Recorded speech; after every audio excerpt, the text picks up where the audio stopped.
ಎಲ್ರಿಗೂ ನಮಸ್ಕಾರ. ನಿನ್ನೆ ಒಂದು ಘಟನೆ ನಡೆದಿದೆ ಗದಗ್ನಲ್ಲಿ. ಏನು ಅಂತ ಹೇಳಿದರೆ, ಎಸ್ ಟಿ ಅವರ ಜಮೀನಿನಲ್ಲಿ SC ಸಮುದಾಯಕ್ಕೆ ಸೇರಿದಂತಹ ಒಬ್ಬ ವ್ಯಕ್ತಿ ನೀರನ್ನು ಕುಡಿದಿದ್ದಾನೆ ಅಂತ ಹೇಳಿ ಅದು ಜಾತಿ ಸಂಘರ್ಷಕ್ಕೆ ತಿರುಗಿ ಏನು 28 ಜನಕ್ಕೆ ಗಂಭೀರವಾದಂತಹ ಗಾಯ ಆಗಿರ್ತಕ್ಕಂತಹ ಒಂದು ಸುದ್ದಿ, ಒಂದು ವಿಷಯ. ಈ ಘಟನೆಯನ್ನು ನೋಡಿದ್ರೆ ನಿಜವಾಗ್ಲೂ ಅಸಹ್ಯ ಅನ್ನಿಸಬೇಕು. ಯಾಕೆ ಅಂದರೆ ಮನುಷ್ಯರಾದವ್ರಿಗೆ ಈಗ ನನ್ನ ಮೇಲೆ ಯಾರೂ ಅಸ್ಪೃಶ್ಯತೆಯನ್ನು ಆಚರಿಸಬಾರ್ದು, ಅಸಮಾನತೆಯನ್ನು ಬೇರೆಯವರು ತೋರಬಾರ್ದು ಅಂದರೆ ನಾನು ಅದನ್ನೇ ಮಾಡಬೇಕು ಅನ್ನೋಷ್ಟು ಕನಿಷ್ಠ ಜ್ಞಾನ ಇಲ್ವಾ? ಇವತ್ತು SC ST ಸಮುದಾಯಗಳನ್ನು ಏನು ಶೋಷಿತ ಸಮಾಜ ಅಂತ ಹೇಳಿ ಗುರುತಿಸೋದು, ಅದರಿಂದ ಹೊರಗೆ ಬರಬೇಕು ಅಂತ ಮೀಸಲಾತಿಯನ್ನು ಕೊಟ್ಟಿರೋದು. ಅದಕ್ಕೆ ಸಂಬಂಧಿಸಿದಂಗೆ ಇವತ್ತು ಒಳ ಮೀಸಲಾತಿ ಅವರವರ ನಡುವೆನೇ ಹಲವಾರು ಹೋರಾಟಗಳು ನಡೀತಾ ಇರೋದನ್ನ ಕೂಡ ನಾವು ನೋಡ್ತಾ ಇದ್ದೀವಿ.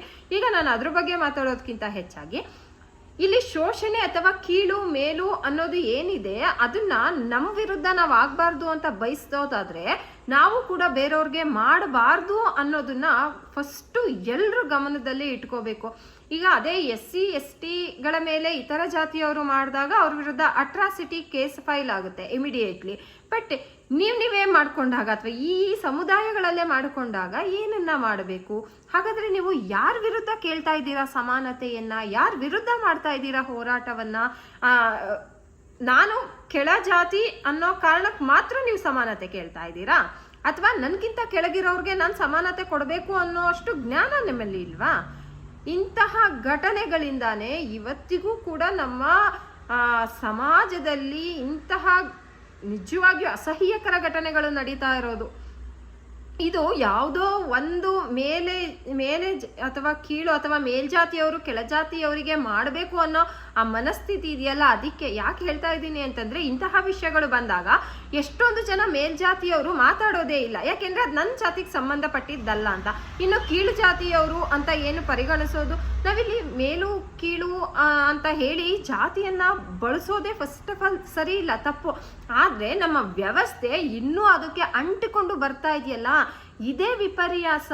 ಯಾಕೆ ಅಂದ್ರೆ ನಾನು ಸಮಾನತೆ ಕೇಳ್ತಾ ಇದ್ದೀನಿ. ಯಾರಿಂದ ಕೇಳ್ತಾ ಇದ್ದೀನಿ? ನನಗಿಂತ ಮೇಲಿರೋರಿಂದ ಕೇಳ್ತಾ ಇದ್ದೀನಿ. ಸರಿ ಆಯ್ತು, ಒಪ್ಕೊಳ್ಳೋಣ. ಸಮಾನತೆ ನನಗೆ ಬರೀ ನನಗಿಂತ ಮೇಲೆ ಇರೋರ ಜೊತೆ ಮಾತ್ರ ಬೇಕಾ?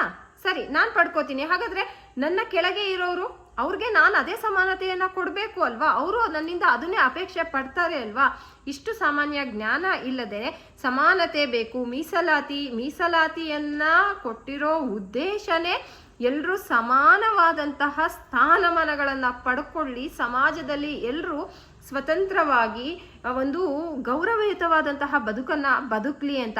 ಬರೀ ನಿಮ್ಮ ಗೌರವವನ್ನು ಕಾಪಾಡ್ಕೊಳ್ಳೋದಲ್ಲ. ನಾನು ಮೇಲ್ಜಾತಿ ಅಂದಿದ ತಕ್ಷಣ ನಾನು ಮಾತ್ರ ಶೋಷಣೆ ಮಾಡಬೇಕು, ನನಗಿಂತ ಮೇಲ್ಜಾತಿಯವರು ಯಾರು ನನ್ನನ್ನು ಶೋಷಣೆ ಮಾಡಬಾರ್ದು ಅನ್ನೋ ಮನಸ್ಥಿತಿ ಇದೆಯಲ್ಲ, ಮೊದಲು ಅದನ್ನ ತೆಗೆದು ಹಾಕಬೇಕು.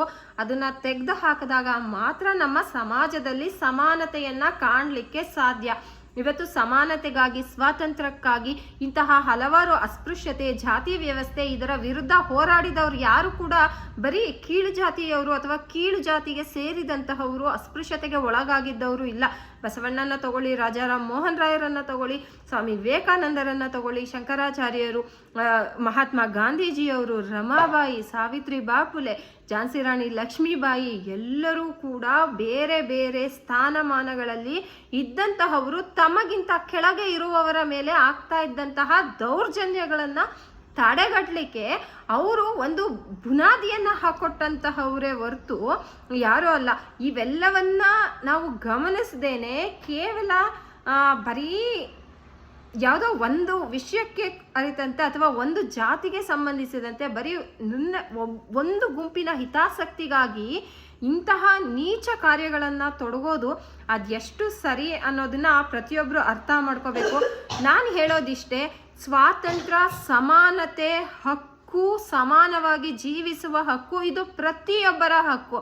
ನಾನು ಅದನ್ನ ಬಯಸ್ತೀನಿ ಅಂತಂದ್ರೆ ನಾನು ನನ್ನ ಕೆಳಗಿನವ್ರಿಗೆ ಅಥವಾ ನನ್ನ ಮೇಲವ್ರಿಗೆ ಯಾರಿಗಾದ್ರೂ ಆಗಲಿ, ನನ್ನ ಜೊತೆಗೆ ಇರೋರಿಗೆ, ನನ್ನ ಎದುರುಗೆ ಇರೋರ್ಗೂ ಕೂಡ ಅದೇ ರೀತಿಯ ಹಕ್ಕು, ಸ್ವಾತಂತ್ರ್ಯ, ಸಮಾನತೆ ಇದೆ ಅನ್ನೋದನ್ನ ಅರ್ಥ ಮಾಡ್ಕೊಂಡಾಗ ಮಾತ್ರನೇ ಈ ಸಮಾನತೆ, ಸ್ವಾತಂತ್ರ್ಯ ಅನ್ನೋ ಪದಗಳಿಗೆಲ್ಲ ಅರ್ಥ ಸಿಗೋದು. ಇಲ್ಲದಿದ್ರೆ ಖಂಡಿತ ಸಿಗೋದಿಲ್ಲ. ಇಷ್ಟು ವರ್ಷಗಳ ಕಾಲ ಆದರೂ ಇನ್ನೂ ನಾವು ಇದೇ ರೀತಿಯಲ್ಲಿ ಬದುಕ್ತಾ ಇರೋದ್ರಿಂದನೇ, ಅಥವಾ ಇಂತಹ ಮನಸ್ಥಿತಿಯಿಂದ ನಾವು ಹೊರಗೆ ಬರದೇ ಇರೋದ್ರಿಂದನೇ ಇವತ್ತಿಗೂ ನಮ್ಮ ಸಮಾಜದಲ್ಲಿ ಜಾತಿ ವ್ಯವಸ್ಥೆ, ಹಲವಾರು ಅನಿಷ್ಟ ಪದ್ಧತಿಗಳು ಇನ್ನೂ ಕೂಡ ಜೀವಂತವಾಗಿ ಇರೋದು ಇಂತಹವರಿಂದಾನೆ. ಇನ್ನು ಮುಂದೆ ಆದರೂ ಮೊದಲು ಇಂತಹ ಮನಸ್ಥಿತಿ ಬದಲಾದರೆ ಸಮಾನತೆ ಅನ್ನೋದು ನಮ್ಮ ಸಮಾಜದಲ್ಲಿ ಸಾಧ್ಯ ಅಂತ ನನಗನ್ಸುತ್ತೆ. Thank you so much.